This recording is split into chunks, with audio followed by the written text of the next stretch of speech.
Na pesa wote na kombo la Yesu.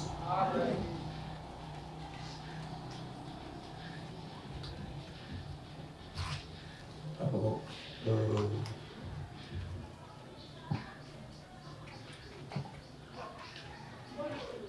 dernièrement, on a télé Makiawa, on a abordé que le thème est très important. Mes frères, c'est comme je le disais, à moi qu'on a besoin de l'église hier. Bayaka à l'église, il y a pour ça, les intérêts à la pastorité.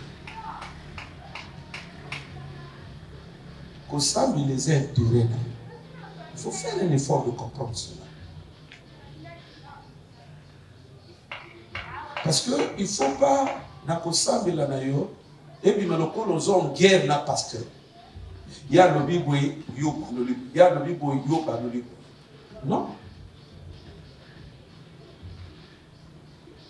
Aux autres, aux les apôtres.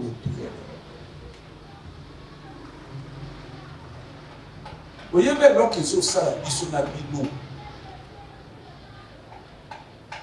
Pour la plupart, c'est un problème d'aveuglement. Pour la plupart, c'est un problème d'aveuglement. Aux autres, on a battu bazana ba vie, et ça normalité. Mais si on a conscience, il y a pour que la vie n'a pas raison la normale. Non! D'ailleurs, ce qu'on dit même, n'est pas bateau n'a pas vivre. Par rapport à bateau, va déjà bien dans la vie. Au comment que bateau va bien. Bateau vivre le sous na conscience, il y a la vie n'a pas raison bien.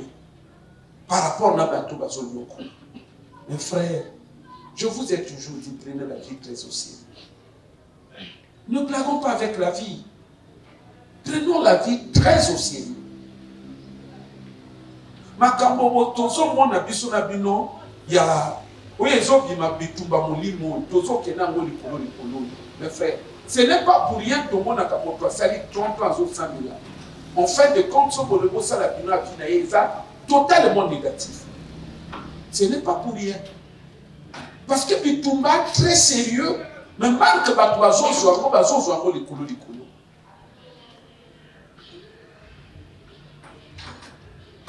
Na l'église na biso soki moto asa komi koya kosambela ya que na semaine a comme la capacité à 4 fois à intégrer département. Aux autres sentir que moto a kanisa que biloko ya so salon et ça synonyme que ya salon qui bitumba famille. Non. Prenons la vie très au sérieux, mes frères et sœurs. Bitumba molimo eza bitumba muslimé. Il y a moi, nous sommes après, la vie est médiocre, les motos qui 10 ans, après, situation c'est compliqué, de plus en plus chaotique, finalité mototique au sang. Pourquoi? Parce que mon toit continue à tuer à bitumba molimo. Bitumba ya batote, bitumba ya molimo. Mais mon toit ça, likolo. Donc, en guise de rappel, par rapport à la fois dernière, il faut faire très attention à l'attitude. Il faut faire très attention à l'attitude. Dans l'église, dans les années, ceux qui m'ont choisi Sambela déjà, déjà pour Sambela.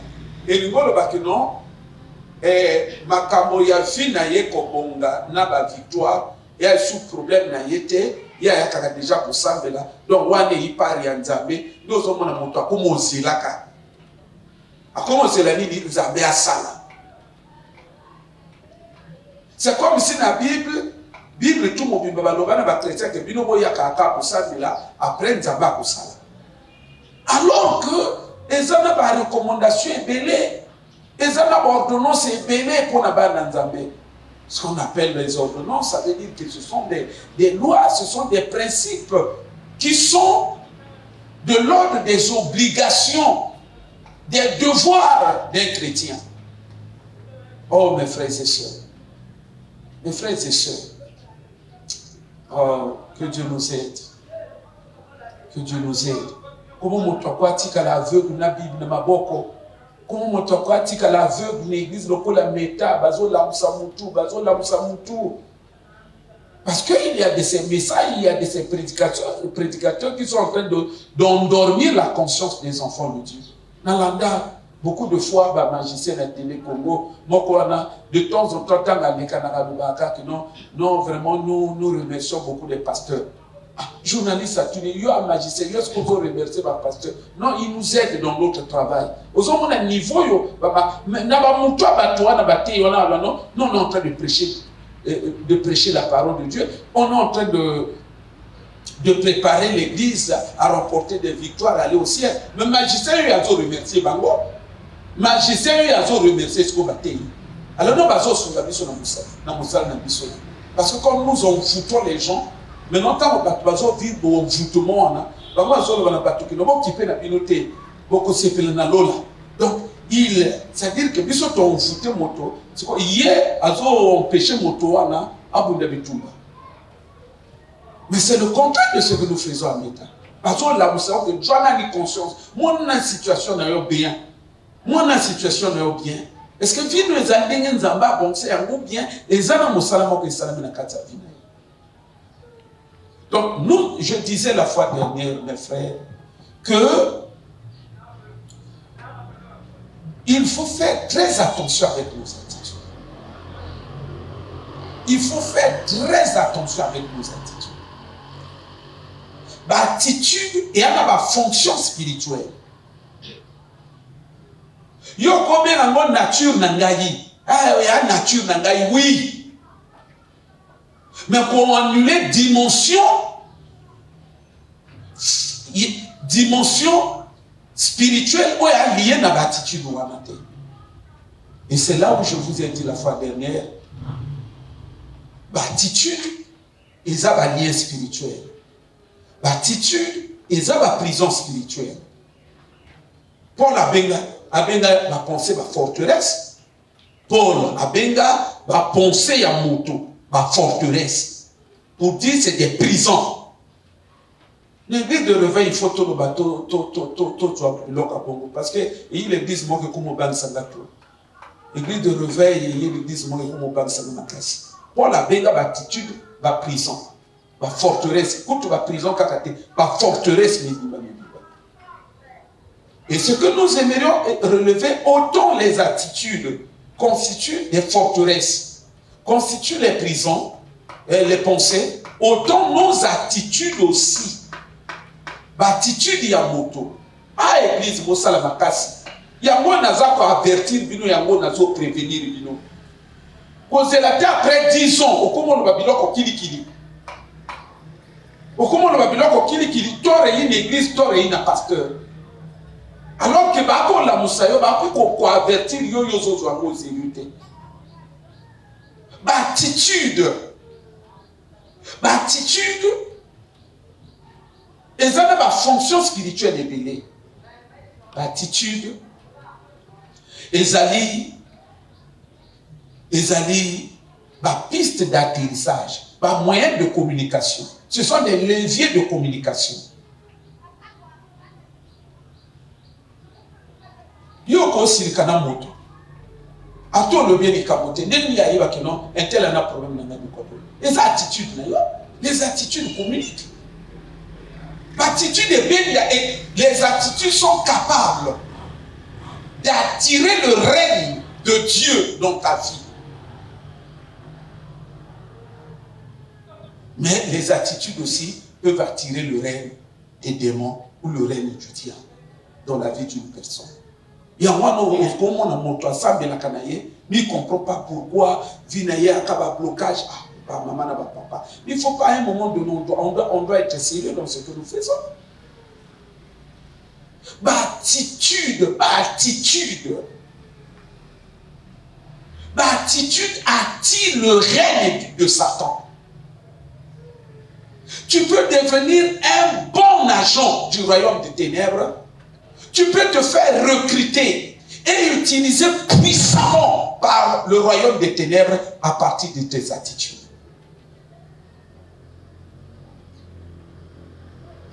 Donc, il faut à un moment donné que la comédie, ça s'arrête à l'église. Il faut que la comédie, ça s'arrête. Parce que tant que tu ne prends pas au sérieux, tu ne soignes pas un certain nombre de données liées à ta vie, mon frère, tout ce que tu fais sont des blagues. Les attitudes constituent des portes d'entrée des esprits. Les attitudes sont des armes spirituelles. Ce qu'on appelle parfois l'envoûtement, c'est quoi? Envoûtement, même à moto, à toi, arme, on y a qu'aucun long à Satan.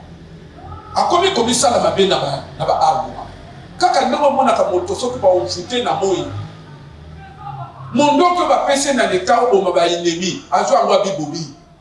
Ami bomi, ni envoûtement. Envoûtement. Et tu n'as pas utilisé l'arme contre Yemoko.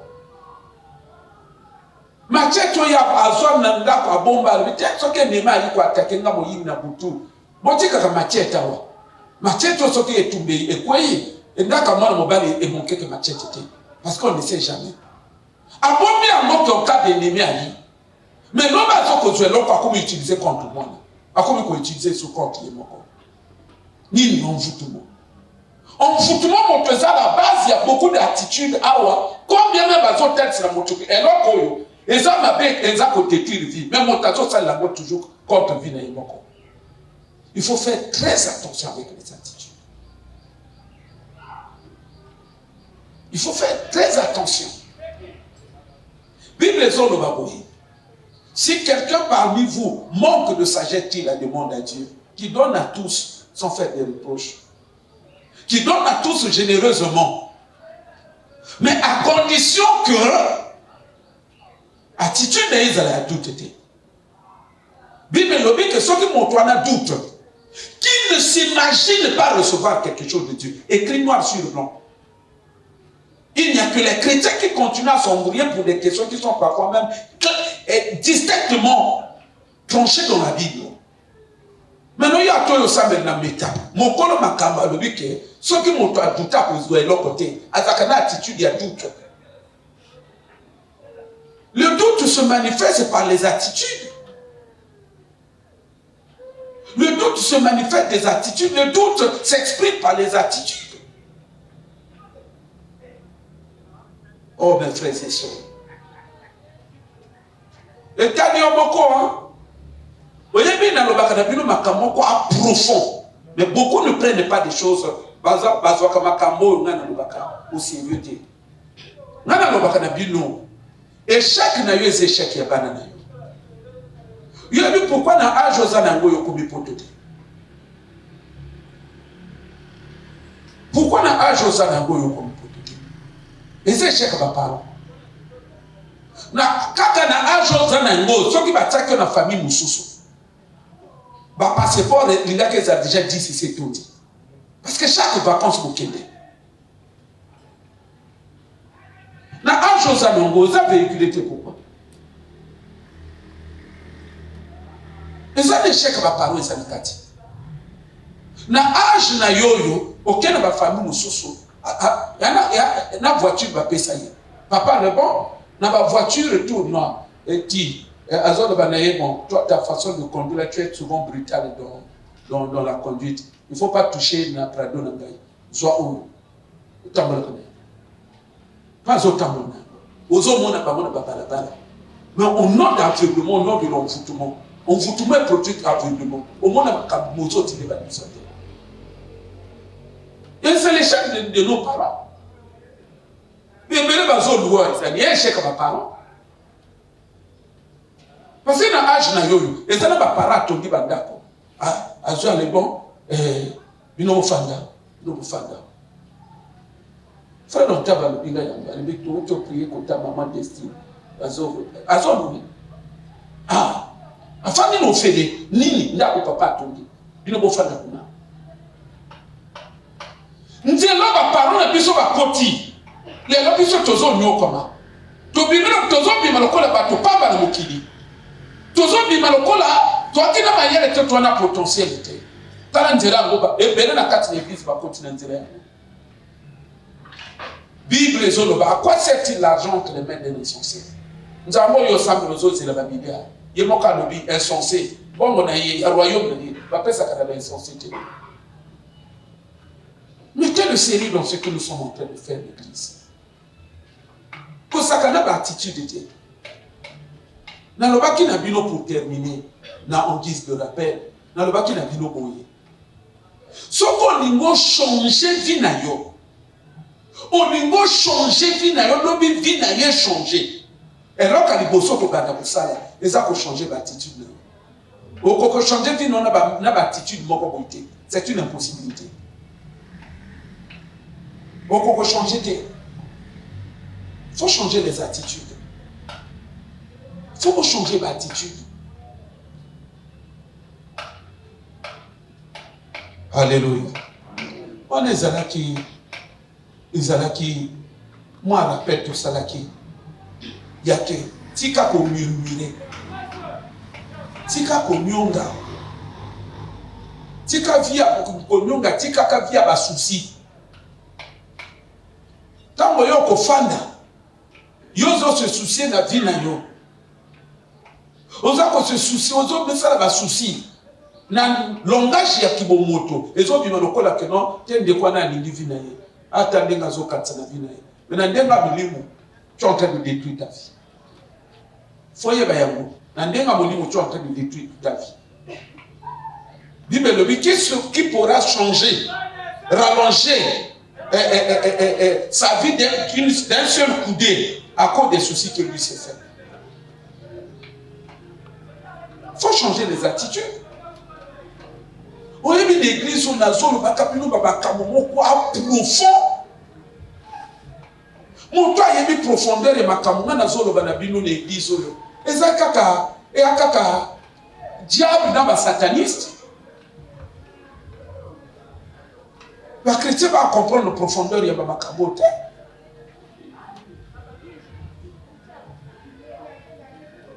Na sina lobi na yebite ndenge ni otali sabana nzambe makambo. Makambo grave, makambo grave. Combat spirituel est très élevé et a poussé à complexe. Mais la notion de base, il y a combat spirituel aux autres bandits. Moi, moi déjà, tu t'es cessé bandit. Incompréhension est bandit.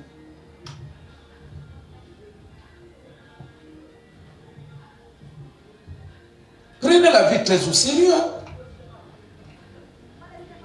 Il ne faut pas blaguer avec les attitudes. Et bien, les bazali à Okomo, non, Azole, non, mon bali, mon bimba, mbongo, te. Bon, mais mbongo est péné dans ma couple, les autres, il y a qu'à ce sont leurs femmes. Bah, il y a bien monté. Bah, il y a bien monté.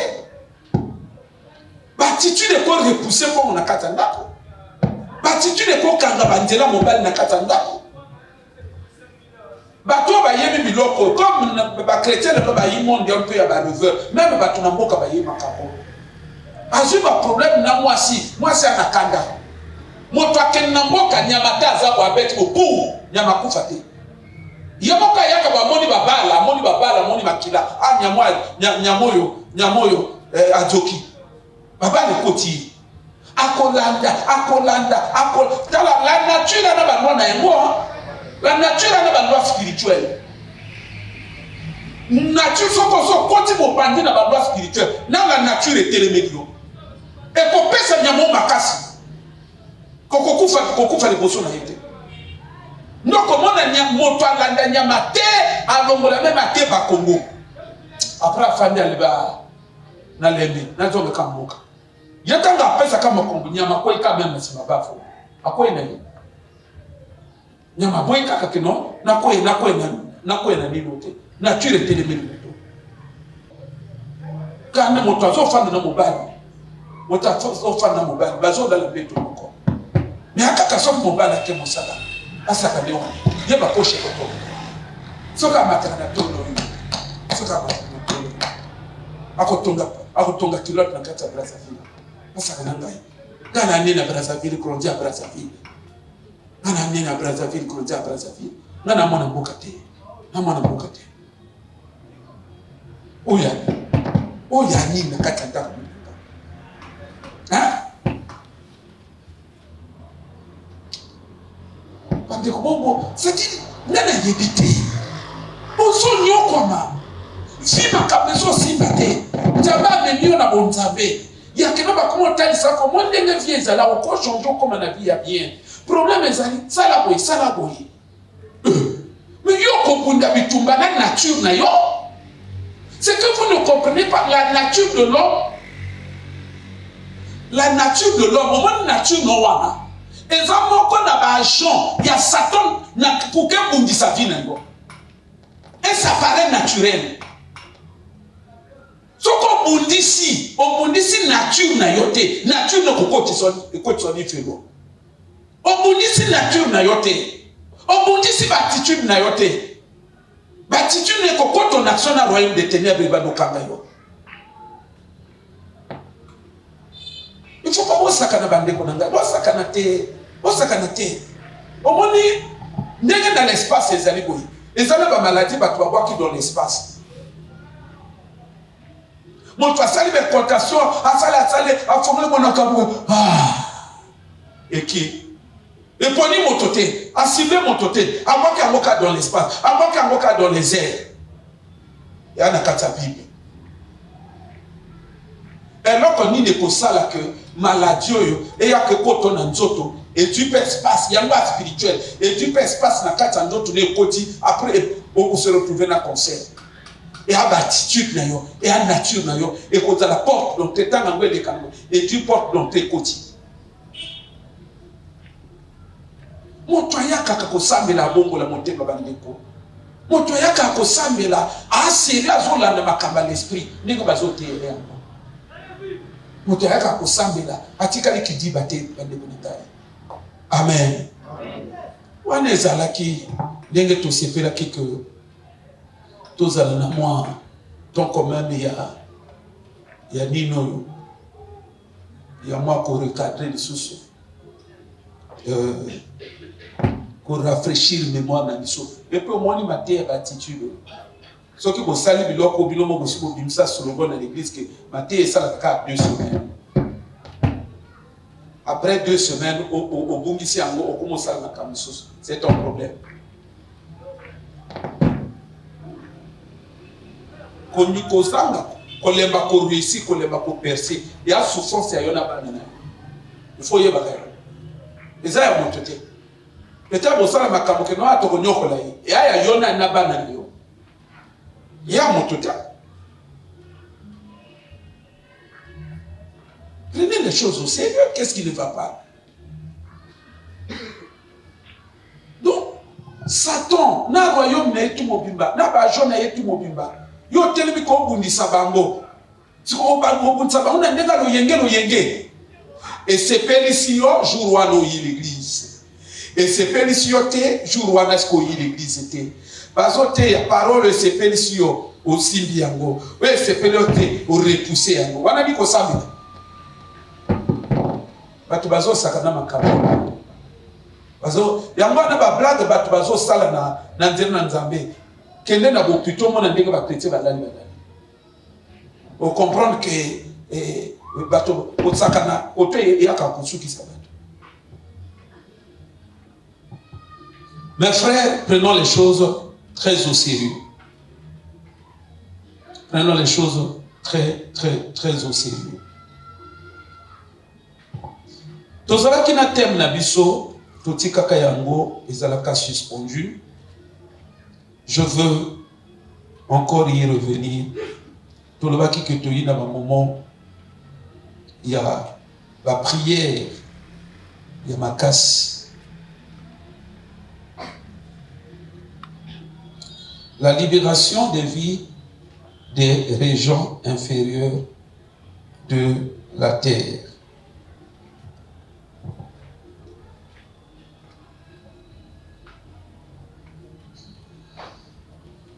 Totanga kinabino na cadre ya thème Éphésiens 4 verset 3.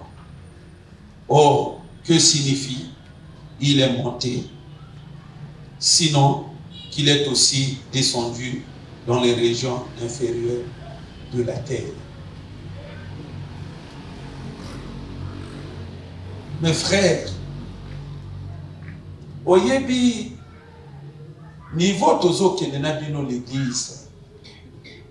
Ceux qui boivent qui kosala ngai confiance mingi. Ceux qui boivent qui kosala ngai confiance mingi. Ceux qui boivent la lettre makamonga na aloba. Izala malamu pona bino. Izala malamu pona bino. Mais l'expérience est en train de me montrer que ebele bazo comprendre makambo na zo. Ebele baza ko s'appliquer le makambo. Les conséquences nango ezala nini? Ezala un jour moto asambelaki mako se retrouver na vie à passer na iboka ko montu te lisusu non est-ce que nzamba azalaka so nzamba azalaka kosambela na sambelo vraiment vie pe kaka boy. Mais écoutez, ce langage-là, à un moment donné, nous devons l'enterrer. Maintenant, le bagana pilo toujours que ngai pasteur na bino. Si un jour ma kamesi était heureusement que si bagaba pour nazo kundala makasi. Mais si jamais ekoka ke si ngate na le bagana bino toujours que na kokotsa nzambe na kanza likabwana. C'est moi, dans mes défaillances. Dieu il est tout puissant, nzamba kwa le malikamote. Il faut voir comment nous sommes en train de prier. De tous les actes que nous avons prié, mais tu pries comment? Hein? Yo koko qui n'est pas à Satan, au koko qui n'est pas le satanisme, au koko qui n'est pas l'occultisme, na ndenge na yo. Au koko ça la ndenge ba norme za établi kuna. Si on a bon nzambe de loko ate, aka motna motasa na ndenge na yo. Vous vous trompez? Mes frères et sœurs, le phénomène des régions inférieures de la terre, ça existe, c'est un phénomène qui est réel. C'est un phénomène qui est réel. Je suivais l'occultiste dernièrement na télé. Azoloba que bazo expliquer bon, dès que une question, dès que moto se retrouver quelque ana destiné na yé. Nzambe à Sala, mais à se retrouver maintenant dans la vie mosusu. Il y a le but non. Alors au moni bateau de bana mokili. Occultiste aza monto na monde ya Satan. Mais azo condamné batuma qui n'est pas yanganga. Azo moya batuma, c'est-à-dire que monto na quoi Satan azo moya que non banganga ba batuma be. Azo ba que au moni la plupart ya banganga basalaka na milimo oyo eza na se ya toto. Milimo ya bato bakufa. Milimo ya monde ya oyo bakufi bakendeke. Alors la plupart ya banganga basalaka na esprit wana. Ce qui fait que tant moto azo yaka pour que basalisa ye, eloko ya kosala ako inviter un esprit. Et finalité esprit wana akokota moto wana na nzoto. Et esprit wana akomi siko vivre vie na ye ya esprit. Ce qui est moto batekaki en quelque sorte azo continuer ko vivre siko continuité à vie na ye mais non la vie à moto mususu. C'est là où je vous dis que le monde spirituel c'est un monde que moko na moko alingaki vraiment à aborder avec beaucoup de lucidité. Au moins, ndenga nazali awa, ndenga nazali ngai pasteur na bino, ndenga nazali. Je préfère mourir et ça je l'ai déjà fait. J'ai dit à mes parents une fois, j'ai dit laissez tomber, je préfère aller. Nakende. Nazolo bana papa na biso ango na quel moment? Et ça na moment naza couché maladie dans l'hôpital et zo mona na terre. J'ai dit au vieux je préfère mourir.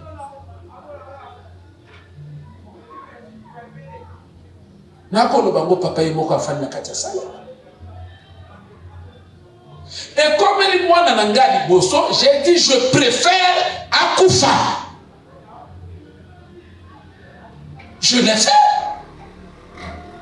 J'ai dit je préfère akufa. Ako kange à l'autre côté, ako kotanda à mon côté. Pour moi c'est un principe.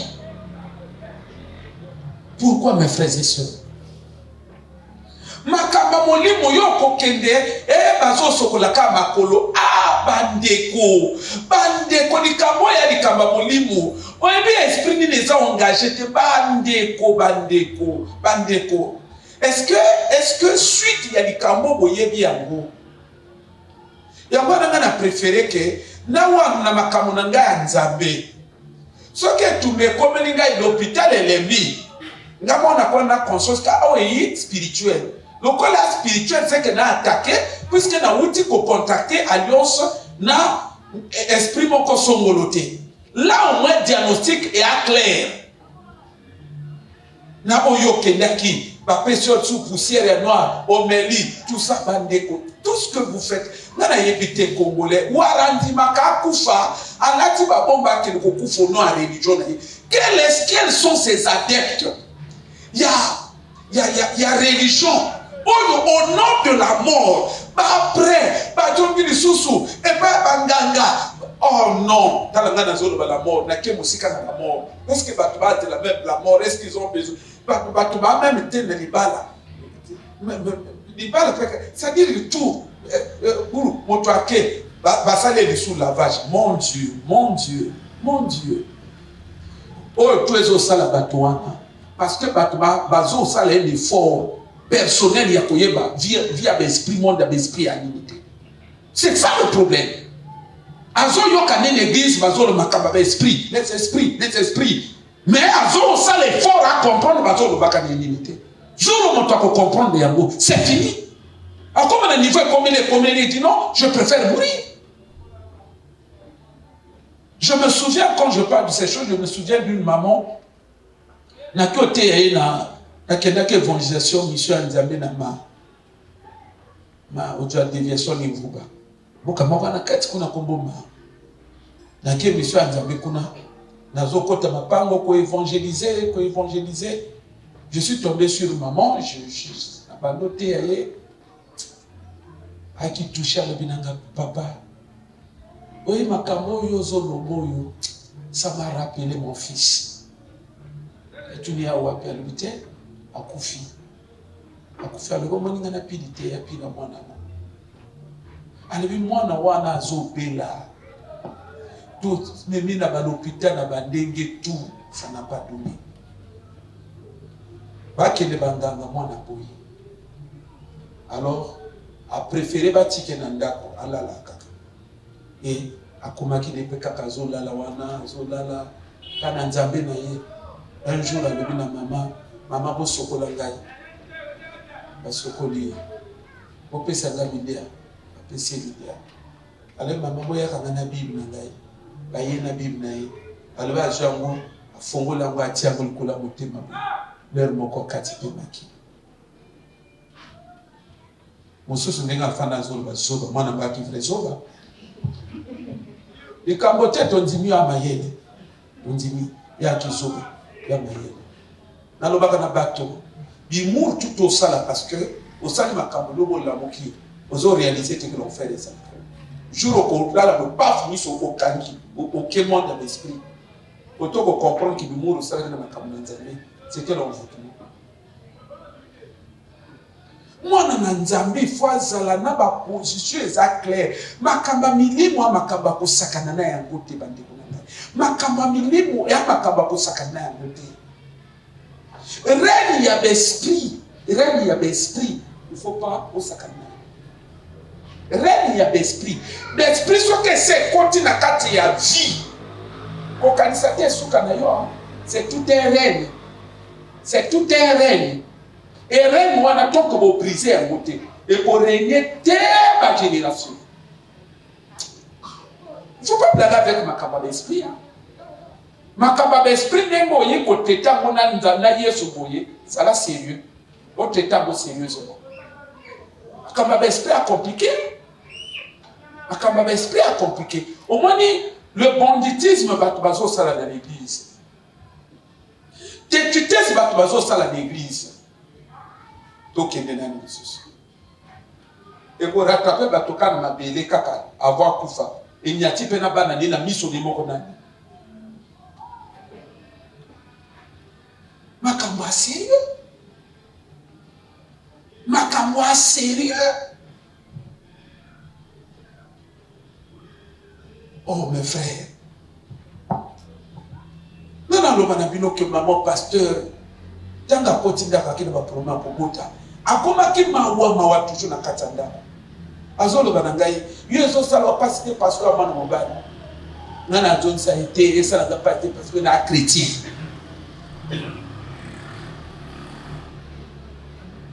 Mais je me souviens. Dans le bac à nous bouger tout ça les locaux mon côté. Un jour dans l'outil culte oh maman les canards a pesé la poussière. Dans le keno boka.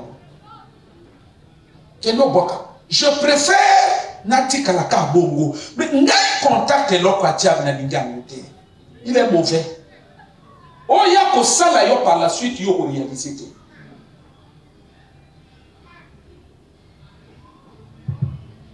Tant on a continué ma prière personnelle pour naïe. Azolo banangani. Non na moni nguma moko na libumu na ngai. Gati ko na zotu na ye. Bon nguma yi ayika bongo tout ça tant na zo lande na cure-dame. Nda ko mo non tant na okola na kina maladie moko libumu sala ngai passe maman me manga e pa ya maman moko boye. Aza maman soki berger ba ko masenga na mafuta nguma na. Hey! Omani biloko ngo ndengeza. Kozala na mama, kozala na belle-mère, ya ke moke berger, moke que non, maya ngo eyi. Yo amonta ba problème hein. Amonta ba problème. Et puis il nega tozo kendi, faut moi toi ka position na bino affaire. Amen. On a vu mon vérité, toi qui parle kufa. Amen.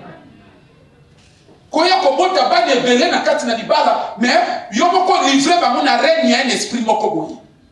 Yo kanisa sala ka sembo bana bazoko la 40 na miso no bazo bala te. Osa sala ka sembo. Ba kuma wala suma puta na yo. Moi yeza biloko ba parents bazo sala ka yango. Combien de fois tozo sala ba délivrance ezo bi banini. Et ate ba tonanga ba mo ba pesa ke. Ba parents ba mo ba pesa ke. Ba parents ba mo ba pesa. So quand tu na papa na bino que non, bino mo pesa ka pa esprit ndenge nini. Bitumbe ko banda te. Mais comment l'église n'a pas on avait l'église n'a pas mais esprit a toujours le bataillon moto que ça caille frère makamba d'esprit n'est tozo bunda bi makamba molimo awa fais un effort et l'autre ceux qui déjà diable na sima fais un effort ba déco fais un effort fais un effort.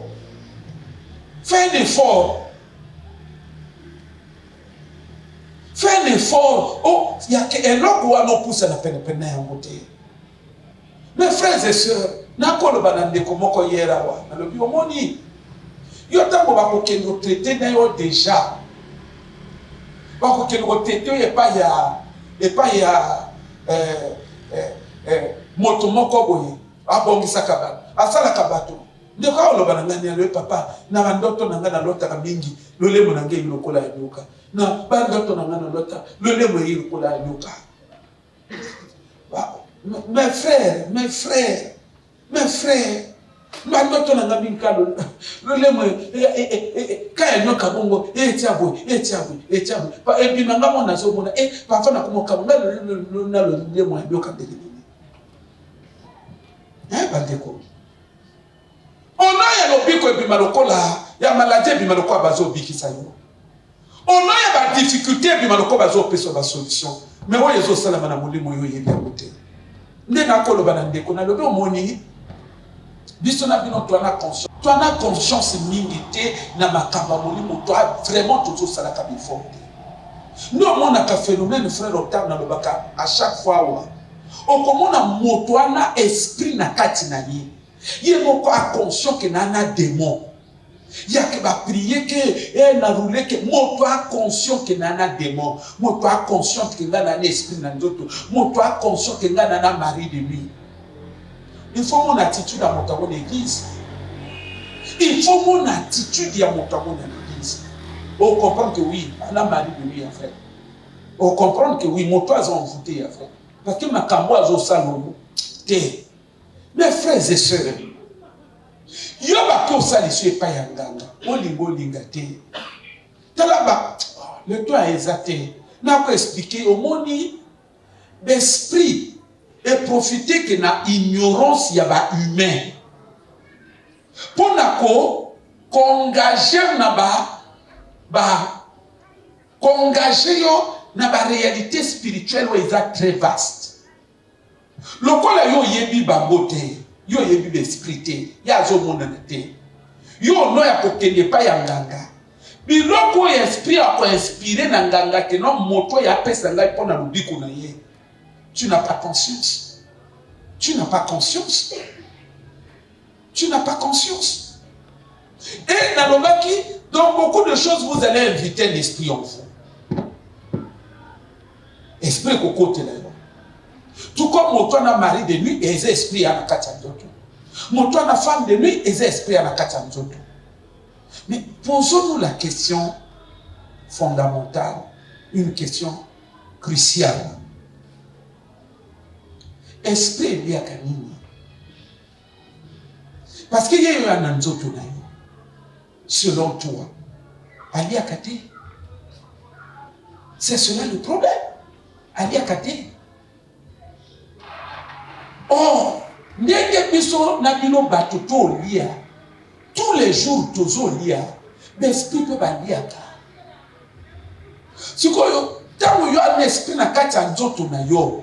Ne pense pas que ce qui a commis à l'ingalia, a commis à nzoto non, a que ça la zano quelque part. Te, zano na yo, ne yaye, ne yo peka kozawana.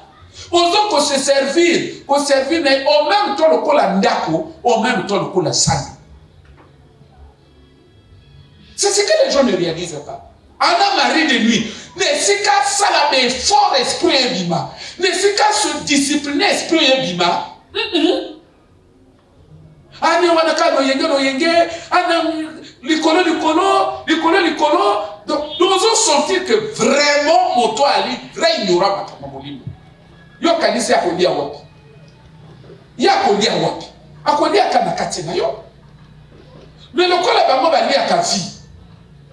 Balia ka ba vie. Akosala ndenge. Akolia ka vie na yo. Ndo mona ka mosala li soute. Ndo mona ka libala li soute. Parce qu'il y a un parce qu'il a utilisé un mot pour la force. Parce qu'il a sucé un mot pour la force. Parce qu'il a se nourri un mot pour la force. Il y a un bande qu'on a gagné. Il y a un homme qui a esprit qui sakana ya ngwawa. Biloko ebele ba fina bango e Kenya na même esprit wana. Utilisez déjà. Mais comme les gens sont inconscients. Il y a question pasteur à le bateau, on coûte à 12 heures, il y a quand on coûte à 12 heures, pasteur à zone de la bateau. Mes frères, mes soeurs, oui, mais l'église est comme ça la mawa. Les chrétiens sont comme ça la mawa. Les chrétiens sont comme au pire, passe dans mon thème. Je parlais hier avec un ami pasteur, Azoro Bananga, le pasteur. Où tu as dans l'église où il y a nani? Parce que mais franchement, vraiment, c'est pas possible. Alors, non. C'est-à-dire que on n'a pas le col à minimum. Il est là partout. Mais non, il va pasteur Bazo, il est là que non, on va pas dans le débat bibima. Binomo comme vous faites ce que vous autres, il a la solution. Vous faites vos autres, il a la solution. Alors que pasteur Kouné a zo mono le col bibima. Prenons les choses au sérieux. Prenons les choses au sérieux. Royaume des ténèbres. On a connu pour la vie à moi. Dans la royaume des ténèbres, et quand on péché, ont accédé à un certain nombre de choses. C'est-à-dire qu'ils ont affectionné, ils ont sépenango, le royaume des ténèbres est bloqué, ce qu'il y a vu nos petits cercles au monde. Et puis, au moins, c'est parce que vous avez trop battu. Même dans un pasteur, dans la dans le monde entier, le reste n'a pas monter. Mais fou, problème n'a plus non. Montoni na télé, montoni na radio, au Kangi, au Kumolanda. Il y a moi non comment on a maté à Moussousou, bazoté à bâton dirait la sens, bazo faire prendre bateau conscience de la gravité à ma capote. Bazo faire prendre bateau gravité à ma camonde et ma capacité. Parce que bateau va l'équipe en Namibia. Mais Paul a besoin de reconnaître que Satan a gagné dans voyage. On va faire des débats sur ça aussi. Paul, un pasteur pour toi, on a une équipe. Qui? Azate. Mais Paul, on a zoké, ça va dans Nzambe le Bitumba Bolimo. Paul, on a zoké, comme on a Thessaloniciens, que Bandeko, Satan a gagné dans le voyage. Bon, on a la Kibino Kenaya Kanwa, et pour on a mon Yakate, Satan a gagné dans le voyage. On va faire des débats sur ça. C'est comme il a Paul a zone au boyo.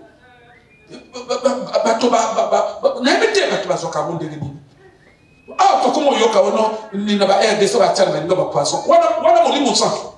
Molimo santo atomboka comment tile ba ba poisson. O moni même dia ba ba kan sa ba longi tala ninga zo de bakaba. Mona ninga zo humilier l'église.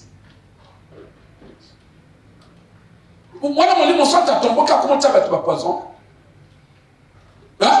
Ba poisson on est au temps ba païen. Ou bien bah ça ne va fanda bah yokani balon tout à poisson. Et parfois on a besoin de mangue et bébé. Après ça parfois va million en moto à opérer non quoi. Ya qui va dire bah vous dire attends de million va payer sur que nous à poisson. On a mis sur ma campagne. On va que on qui diable.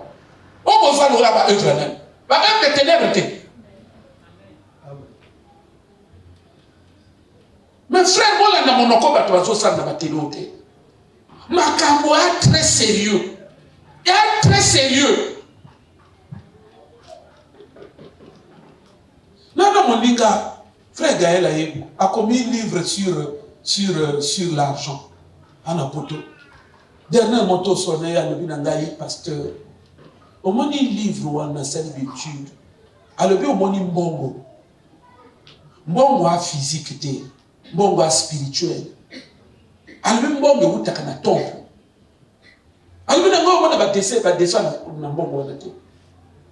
Alors bina nga même ndenge ba kene na mbongo. Mbongo na niveau. Soko ozu dia ko koma na niveau mo ba bimiri. Il m'a dit ça. Alors mbongo na niveau soko komi ba bimiri. Il faut kota. Au quotidien ba bareo et loko na bango.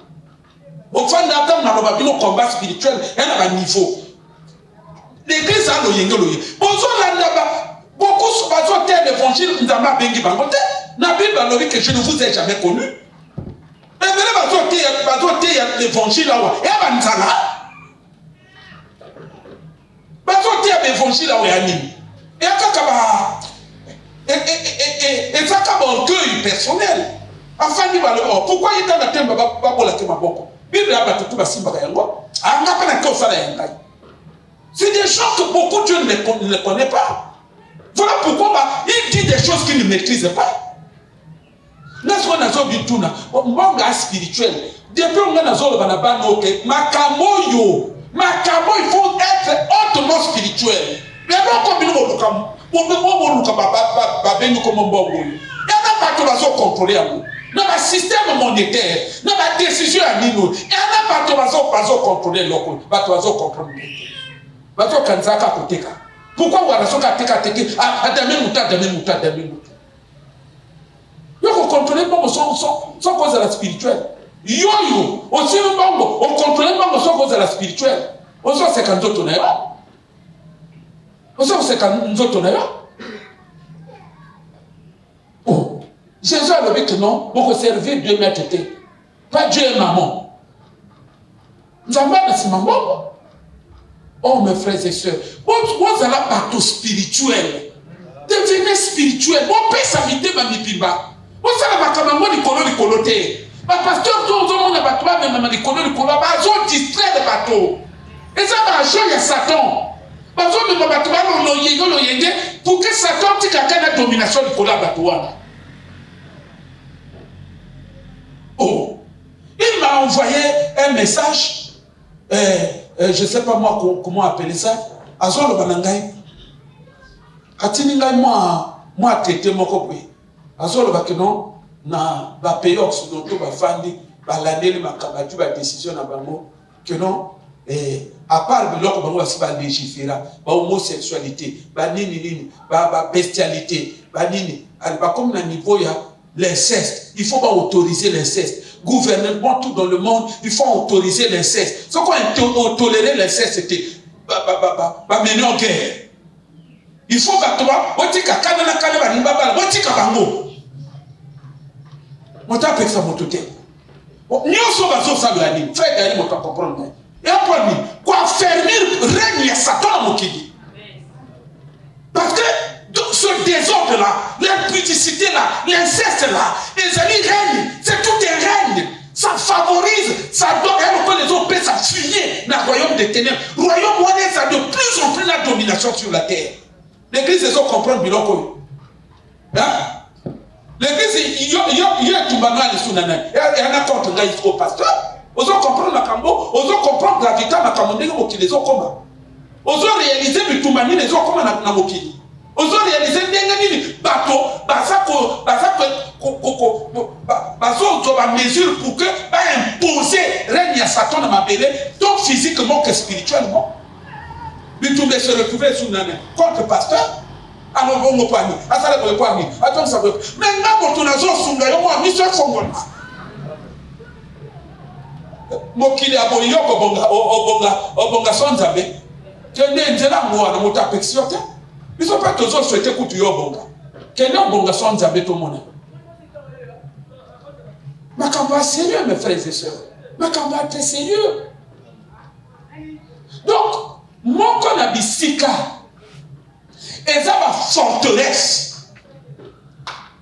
Mais si comme ma vie a battu Kangami, ma balle a battu Kangami, mon Kangami, toi elle a bloqué. Et ça, le monde est certain. C'est tout un monde. Pas satanisme, pas parler dans le monde. Bandeko nanga tout ça. Tout ça la masse qui n'a pas quitté bandeko. Il y a un monde à biloko toi bangaga kaka. Timola mabele okundi. O Timola mabele okundi. Or taka symbolique. Et que n'a ça mabele. C'est comme ça qu'on a pas fandi dans mon kili, ma vie a saboté, ma vie a massacré, ma vie a détruite. Bah tu vas avoir conscience. Ton lit est au bon Dieu, puisque tu comme le moment va prier, tellement tout ça va prier. Ton lit a conscience, il y a une vie à wapi. Il y a une vie à wapi. Nana mbali ngia nyoko na mukili. Ya kendemo zo lukalibala ndemo zo lukamabota. Ndemo zo lukamusala. Ya mema ngona si atoto. Ya kanga ngona si atoto.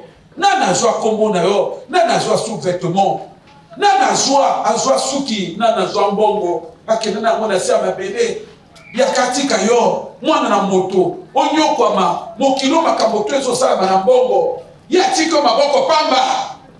Okoma lokola nyama baninga. Kende ko bonde la Nzambe. Pambola Nzambe azo sunga biso jour après jour azo pesa biso conscience to bonde na kombo na Yesu. Bandeko balota kabera. Azo lota bato bakufa. Vous pouvez vous avancer. Bato bakufa. Lota kabakufi. Lota ka soki ndenge nini. Lota kozo lela na butu. Lota bozana mamatanga. Ukoko poussa. Bandeko batikali tozo prier na bino.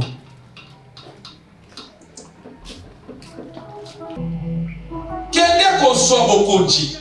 ndeko aza na liboso sala prière ekozala batotem ya famille motuzo eza kosala bino batotem ya famille, c'est-à-dire que bino bakana totem bobelelaka bakoko wana batotem ya keliye na monde ya bakufi kende koboya biloko wana ozo prier na kombo na Yesu ozo loba que non batotem nyonso ya famille bilemo nyonso ya kufa na vie na ngai ba nyonso basala na famille na biso ya kufa oyo ezo renye likolo na biso nazo boye yango nazo kabana yango milimo nyonso ya kufa o ngai na invita jour tozwa matanga jour matanga esalamaka tango mama akufaka ba pratique o nasalaka na yebaka na ngai te donc anaki ko inviter l'esprit lelo yo ka ndenge na inviter ke bino na boyi bino otika vie na ngai